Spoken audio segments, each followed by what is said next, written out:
Sticking to the Premier League, I caught the Manchester City against Liverpool game this past weekend. And, bro, first off, I've seen so many City games this year. Yeah? And it's specifically because I've promised myself that I would follow the title race in England specifically. So I've basically caught every single Arsenal and Manchester City game since like November.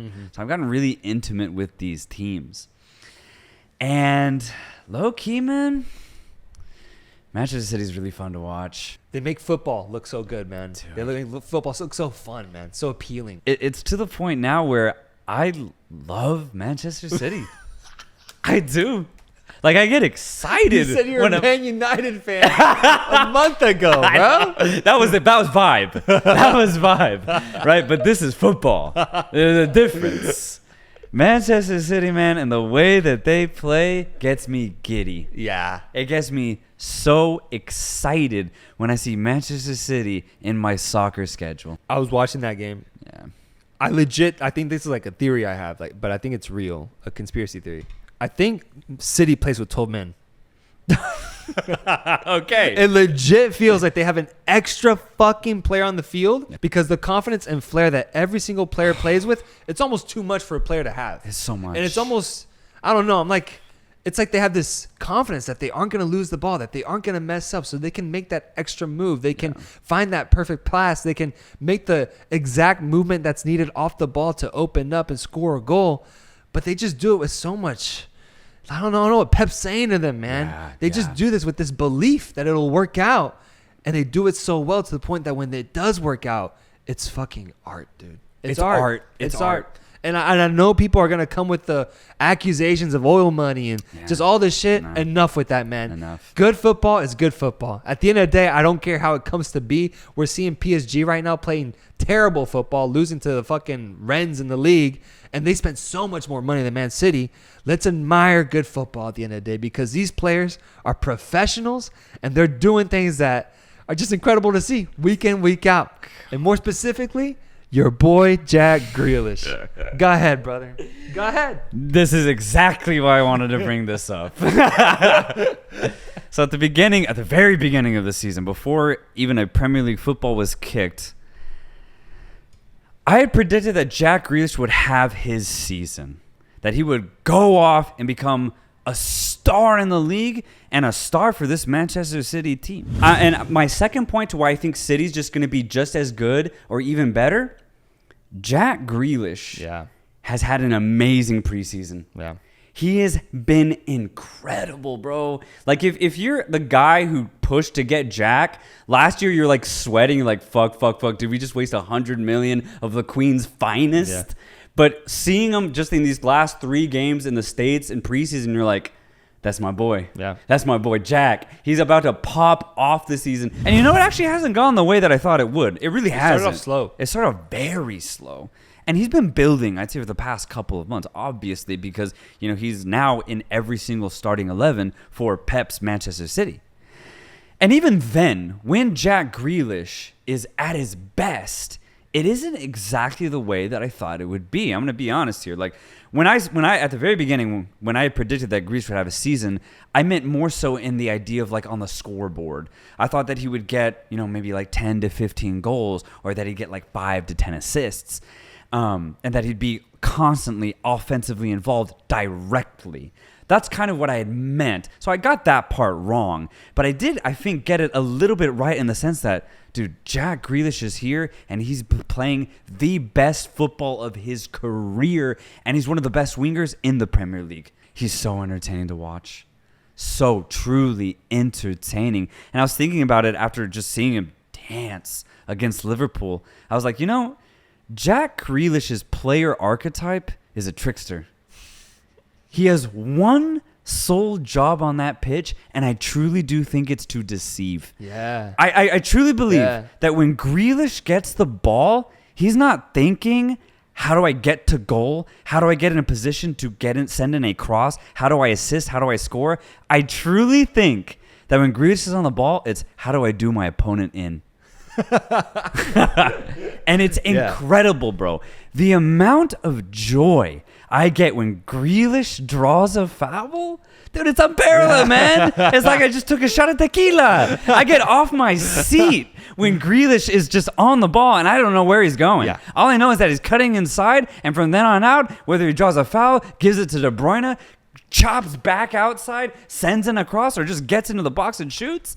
Grealish has it all, man, but he does it in a very indirect way. Yeah. And it's so fun to watch because it like almost completes this Manchester City team, because when you look at the archetypes of all of the other players in Manchester City, none of them are like Grealish. And I mean none of them. You have De Bruyne, who's a provider. Yes. He's a feeder. He can feed a nation with the amount of assists that he gets with Manchester City. And then on the other side of Riyad Mahrez has one thing in mind. It's to get down that byline. Yeah. He's a driver. He's a penetrator. Julian Alvarez, he's like a bulldog. He just goes. Yes. And he goes nonstop. And Haaland's a murderer. Yeah. Robot. He's a killer, a Terminator. finisher. Terminator. Yeah. Exactly. He's a robot out there. And he's getting 30, 40 fucking goals all while doing it. But then you have Grealish, man. Truly such a fun player, because for me, it looks like he's just having so much fun out there. I don't think he's worried about the assists or the goals. He just wants to play his best football, his type of football. And it's so fun to watch, man. And to answer your earlier question, has he completely surpassed his time at Aston Villa as a player specifically? And I think the answer is clearly yes, because I think Pep Guardiola has brought out the best in Jack Grealish. Mm-hmm. Because at Villa and the first instances where he was at Manchester City, Grealish was just a penetrator. He was just like, all right, I got to create here. I gotta assist my team. I got to score goals. And the thing is, I think the reason why Guardiola didn't necessarily like that, because Grealish wasn't super efficient at it. He had elite handles, elite dribbling skills, but he wasn't really good at converting. And I do think that Guardiola knew that he could get more out of him, more by having Grealish play a more indirect style of play. And then you see Grealish make 70-yard runs back to track back and defend. I don't think we ever saw that at Aston Villa. And I do think that Pep Guardiola has allowed Grealish to enjoy both ends of the game, because he lets Grealish just do whatever he wants, but within the Manchester City system. Right. And I think because of that, we get the best of Jack Grealish. And it's crazy, because I started thinking when I was watching this Liverpool game, I was like, for so long, man, I've always been against having players of a mid-table team go to a big team like Manchester City, because I'm like, for example, why couldn't Jack just have his career at Aston Villa? Seeing Jack play now, and I'm just like, maybe you get the best out of players if they play with peers at their exact level. I don't think we'd see this type of Jack at Aston Villa. Yeah. I really don't. And we're better off that he just went to Manchester City and hopefully gets a couple of titles and enjoys his football, because when Jack's enjoying it, the world's enjoying it, bro. And he is so fucking fun to watch. And just to finish on Manchester City as a whole, dude, even if they don't win the Prem this season, which could be crazy, I do think that this is Pep Guardiola's Manchester City fully realized. You think so? I do think so. Even though they won titles in the past and beat like Liverpool, the team that surpassed 100 points at one point. Yeah, I think the style of football that they're playing right now, I think Pep would die happy even if they didn't win the league, because of the style that they're playing. See that. Yeah, I can see that. Dude, every time they score a goal, Pep's like, hell yeah. He's like, that's what I'm weekend. talking about. Yeah, he this is it. what I've been preaching for 5 years. And now he's actually seeing it right in front of his eyes.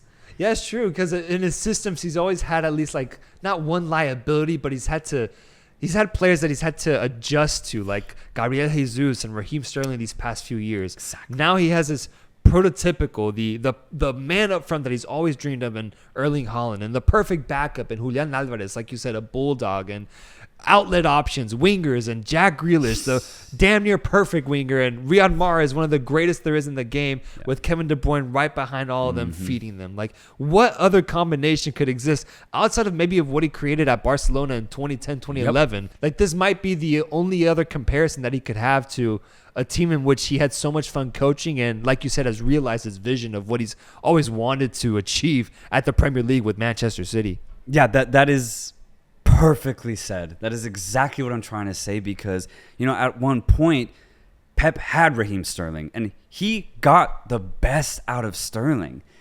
But the best of Sterling, I think, is a little bit limited. Yeah.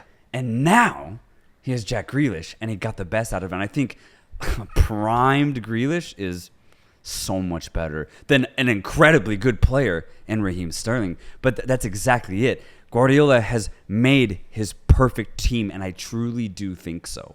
I guess the only thing he'd need to fix is maybe just a little bit of like holes at the back, but even then, like their ability to outscore their opponent, like, does it matter? And the way that they're playing is so entertaining. Like, I don't care. Yeah. I don't care how many goals they concede, because I always know, even if it's 2-3-0, which is rare, City are in it, man. Yeah. City are in it, and they are playing some of the best football I have ever seen, and for sure some of the best football in Europe right now.